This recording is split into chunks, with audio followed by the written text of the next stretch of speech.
why don't I just start spending, a couple $1,000,000 a year on making content? Now, that had basically zero return in that time period.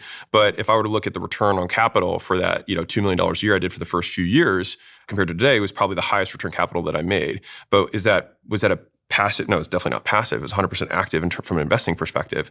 And so this is when people are like, what do you mean by investing yourself? I mean that, right? Like you're investing in either the skills that you're acquiring, the businesses that you have, and a very simple investment a lot of times can get you ideally leverage on your time. And so I would rather think for the person who's starting out, not like, how do I make this passive? I'd rather say, how do I get more leverage on my active? And so like I could start by shoveling snow in the beginning. And then once I save up enough of my shekels, then I'll buy a snow blower. And all of a sudden I can go from doing, 1 driveway an hour to doing 3 driveways an hour. And then boom, I tripled my income. Now for that 1 week that my cash flow is down because I had to buy the equipment, I'll have made less money, but then I'll very quickly recoup it. Now to the same degree, that's in a capital expense from an equipment perspective, but you can do the same thing from a skills perspective I give a classic example of a phlebotomist as somebody who draws blood.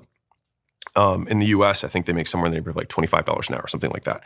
It doesn't take very long in order to become a phlebotomist and it doesn't take a lot of money. And so, a couple of weeks, you do the studies, you get your cert, and then all of a sudden you take minimum wage. And as long as you're not in San Francisco, you'll have doubled or tripled your earning capacity in just a very short period of time. And so that's a very good return on capital. And so that's where I think about the best investments for people who are starting out, who have, call it sub $10,000, sub maybe $25,000. It's like I put all my money into how I get more leverage on my active, which is either going to be more skills or more actual physical equipment in order to get returns on the skills I already have.